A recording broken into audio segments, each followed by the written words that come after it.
What if I told you the NFL might not be ready for Shadūr Sanders? But he's coming anyway. This isn't just another college phenom hyped up on social media. We're talking about a quarterback who dominated at the college level, built a personal brand worth tens of millions before even stepping onto an NFL field, and just happens to be the son of one of the most iconic names the game has ever seen, Deion Sanders. Now, imagine that player with all the spotlight and expectation in the world, quietly sitting behind the scenes, waiting, not complaining, not cracking under pressure, just working. And the organization that drafted him? They're starting to panic because the fan base knows what's coming. His teammates are feeling the shift. And the Browns, well, they might have just kicked off a quarterback controversy they can't walk back from. Right now, viral practice footage is setting the internet on fire. Reporters are dropping cryptic hints, and one name keeps rising above all the noise: Shadūr. So here's the question. No one in Cleveland wants to answer out loud. If your backup quarterback is outplaying your starter, how long can you keep pretending he isn't? Because this isn't just about football anymore. It's about legacy, power, reputation, and a rookie who's about to shake the NFL to its core. Let's get into it. Before he even took an NFL snap, Shadūr Sanders had already built something most rookies can only dream about: a brand. This isn't some feel-good story about an overlooked player trying to find his place. Shadūr came in loud, polished, and paid. We're talking custom watches, media deals, and endorsement checks, stacking well into the 8-figure range, and that's before signing an NFL contract. He didn't just benefit from NIL, he mastered it, built a business, controlled his image, and positioned himself as his own empire. Before going further, if you're enjoying this video, don't forget to smash that subscribe button. It really helps us keep bringing you the content you love. But here's what makes it different. With every flashy headline, behind the scenes, Shadūr was laid back, focused, obsessed with the grind, not just the glory. While fans debated if he was more influencer than quarterback, he was in the film room, on the field, outworking everybody. And let's be real, the spotlight isn't new to him. This dude grew up around greatness, watching Deion Sanders eat pressure alive, reshape locker rooms, and force the NFL to play his way. You don't spend your childhood traveling locker rooms and sidelines around a force like primetime without picking up something deep in your DNA. Shadūr's not just ready for the pressure, he was built in it.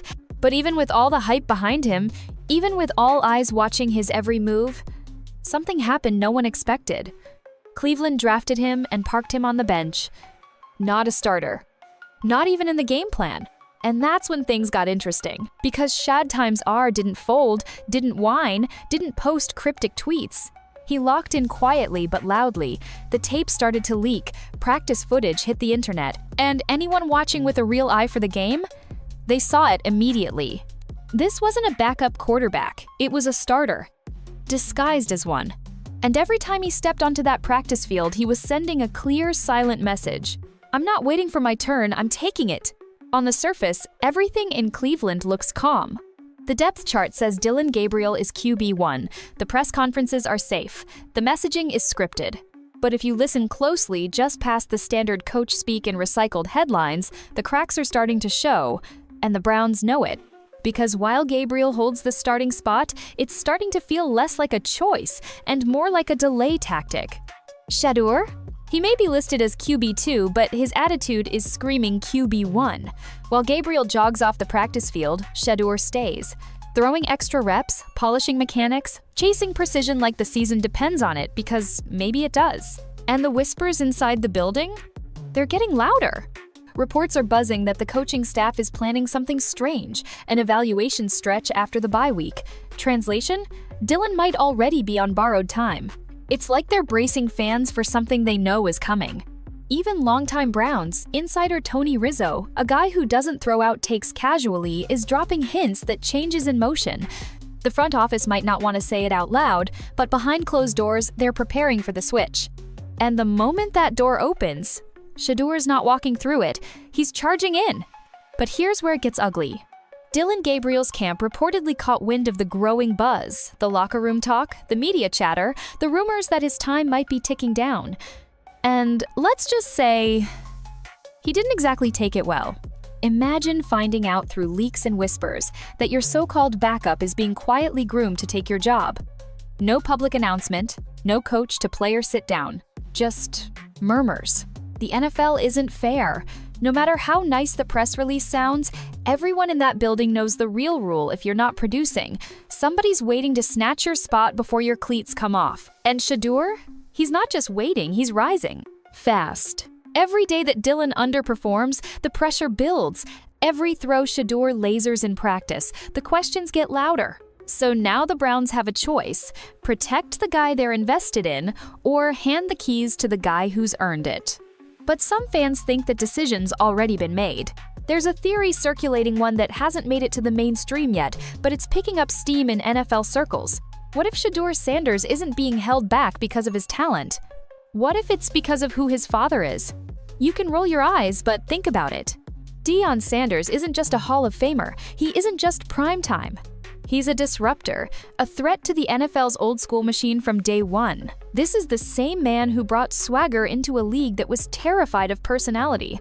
The same guy who flipped traditional sports culture on its head, who pushed for guaranteed money, called his own shots, and forced front offices to treat players like more than just disposable assets. And now, he's taking that same energy into coaching, empowering college kids, flipping recruiting stories upside down, and giving the media no choice but to follow him. Love him or hate him, Deion doesn't play by the NFL's rules. So when Shedeur came into the league polished, confident, making millions before ever stepping foot on an NFL field, you don't think that rubbed some people the wrong way? This is a league that still prefers its young quarterbacks humble, soft-spoken, and quiet in the corner until they're told to speak. But Shedeur? He came in treating the NFL like a business he was already ready to run. And some folks don't like that. Whispers around the league suggest there's more than just football involved here. Some scouts, off the record, have admitted they knew Shedeur was a better passer than most of the QBs drafted above him.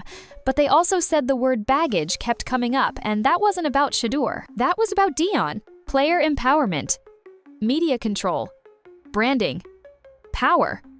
All the things that owners fear more than a losing season.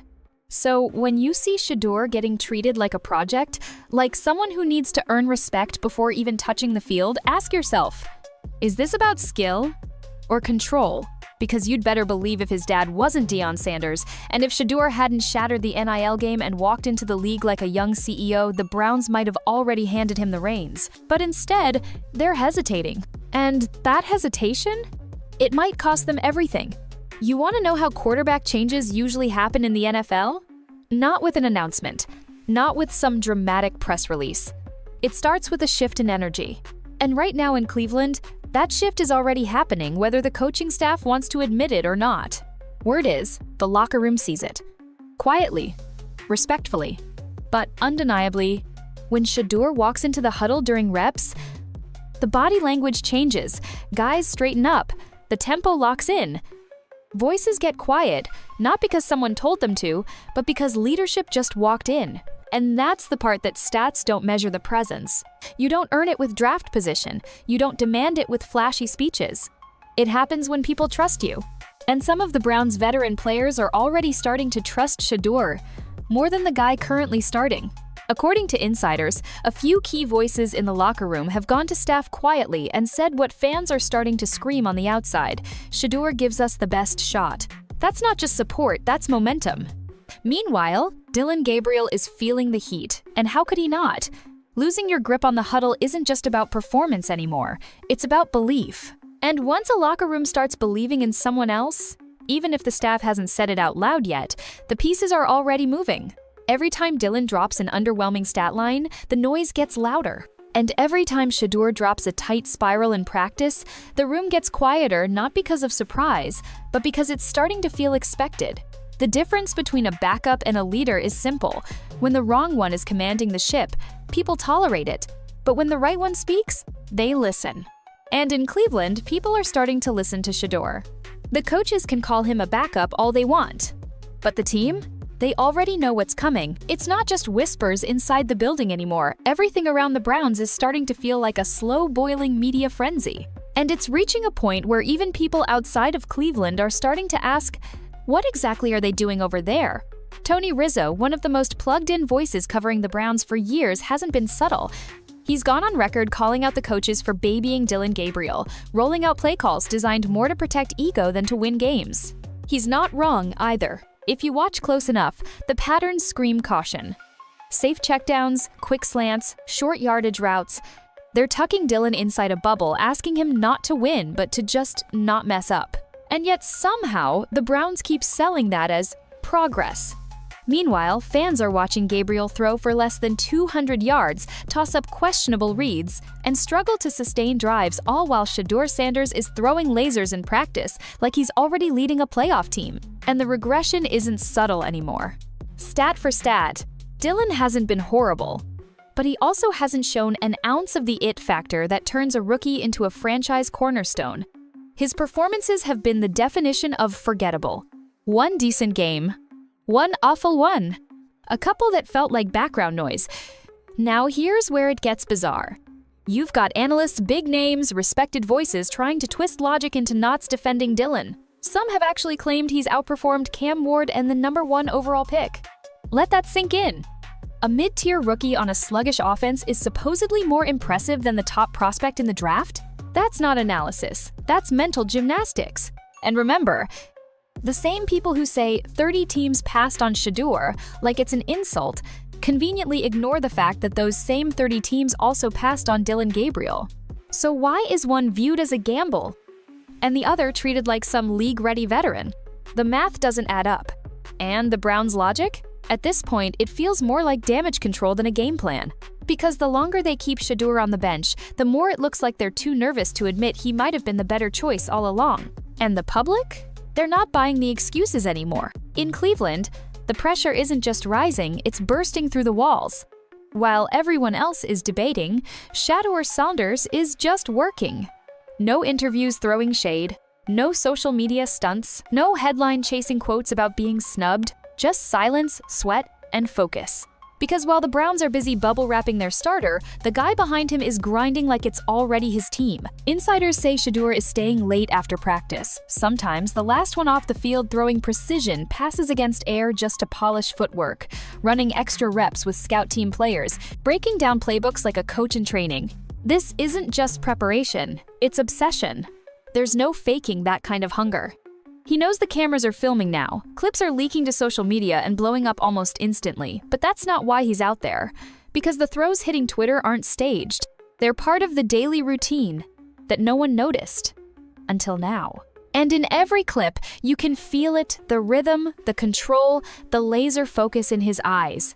No wasted movement, no panic, just execution, over and over again. This isn't a rookie waiting for a miracle.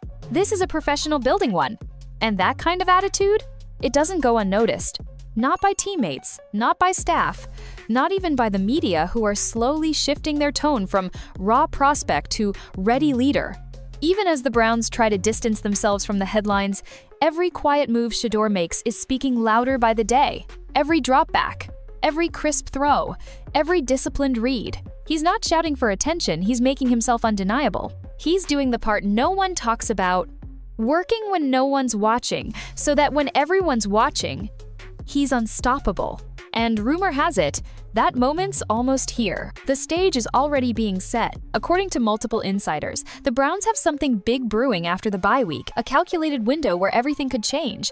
And sitting right at the center of it, Shadūr Sanders. Word inside the building is that the team is eyeing the final 4 games of the season as his true audition, not a one-off start, not some garbage time experiment, a real controlled stretch where he can show what he's built behind the scenes. And here's the thing, that timing? It's perfect. The first half of the season has been underwhelming at best. The offense looks lost, the spark is gone, and the fans are restless. Dylan Gabriel hasn't collapsed completely, but let's be honest, playing just good enough to hold the job isn't good enough anymore. Especially not when the most electric player on the entire roster is sitting one spot behind him, fully locked in and waiting. The Browns need change. Not later, not next year, now.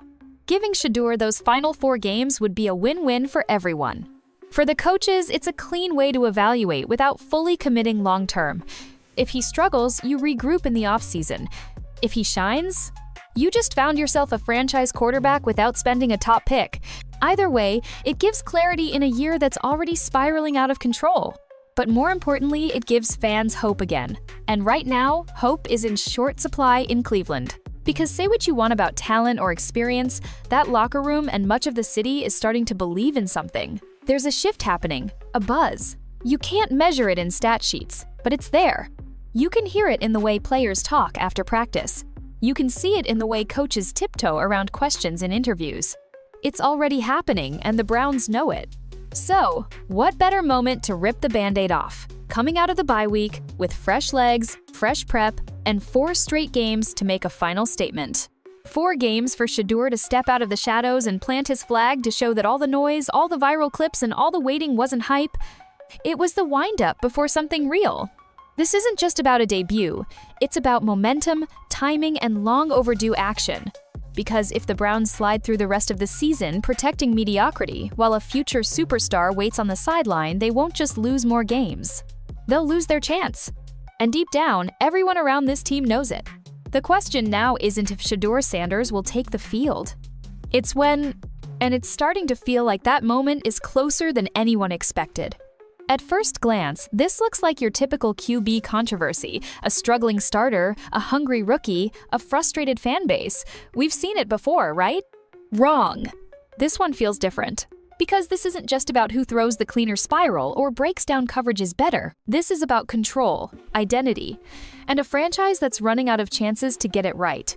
The Browns have spent years chasing safe picks, overthinking, second-guessing. How many first-round busts? How many Band-Aid signings? How many locker rooms torn in two because leadership couldn't make a call? Now, after all of that, they've got someone who might actually be special. And he didn't come in trying to act like it. He just showed up, put his head down, and worked like a man preparing for his moment while the world counted him out. That's the quiet power behind Shadūr Sanders. He's never asked anyone to hand him anything. He never threw tantrums when he dropped in the draft. He never clapped back when analysts called him overhyped, undervalued, or just riding his father's name. He just kept showing up sharper, more focused, and more dangerous. And now the stakes have shifted. Because if the Browns give him the reins and he delivers, everything changes not just for the offense, but for the entire organization. The fans get a reason to believe again. The media gets a new face to cover. And the front office, they get one last shot at redemption. Fail to act, and you watch that spark walk away. Maybe to another team. Maybe to a legacy you never got to claim. Give him the shot, and if he's who we think he is, that field becomes his forever. That's why this moment is so much bigger than one start. It's not just a QB decision, it's a statement. A message to the league that the Browns aren't scared to take risks anymore. That they're done protecting narratives, done investing in average, done benching the one guy who just might bring the fire back to the entire city. Because make no mistake, when Shadūr Sanders steps on that field, it won't just be another snap. It'll be the moment everything in Cleveland shifts. The fans can feel it, the locker room senses it, coaching staff sees it. Nobody wants to say it publicly, but the truth? The clock has already started. By now, the writing's all over the walls in Cleveland hell. It's practically spray-painted across the city. Shadūr Sanders isn't just the future, he's the present waiting to happen. The last few months have felt like watching a storm quietly swirl over a calm lake. Subtle at first, a breeze here, a ripple there, but now, that calm is gone. The energy around this team is electric, unstable, and full of unspoken tension. The fans feel it. The media has stopped dancing around the topic. And the locker room? They aren't just looking at Shedeur. Some of them are looking to him. And what's wild is, all of this unfolded without him so much as raising his voice. That's what makes this story so compelling, so refreshing even. In a league full of drama, ego, and distractions, here comes Shadūr Sanders, one of the most hyped college players of recent years, a millionaire before ever taking an NFL snap, the son of a football icon, and yet he's handled it all with pure composure. No off-field noise, no viral tantrums, no sideline meltdowns. Just relentless focus, day in and day out. Waiting not for a miracle, but for the moment he's already prepared for. And that moment? It's coming, fast. The Browns can pretend all they want that their QB room is stable. They can stick with Dylan Gabriel for another week or two. They can keep giving dry quotes about development and consistency in post-game interviews. But deep down, they know the truth. Time is almost up. They're sitting on a decision that could either ignite the entire franchise or go down as just another missed opportunity in a long, painful cycle. Because what happens if they wait too long? What happens if they burn another season trying to justify a third-round pick while a game-changer quietly sits on the bench, fully loaded and ready to fire? What happens if Shedeur's moment comes somewhere else, under a brighter spotlight, for a smarter team that saw what Cleveland didn't? The Browns have been on the wrong side of history too many times. Wrong pick, wrong patience, wrong plan. But this is their chance to choose right, not based on media hype, not based on politics or pedigree, based on what everyone can see with their own eyes. Shadūr Sanders is ready, and if they let him fly, they might just unlock a new era of Browns football, one with swagger, leadership, and the kind of edge this franchise has been missing for decades. Because here's the truth that keeps getting louder. This isn't about competing for a job anymore. It's about claiming a legacy. And if you're still doubting that, check the footage. Listen to the players. Read between the interviews.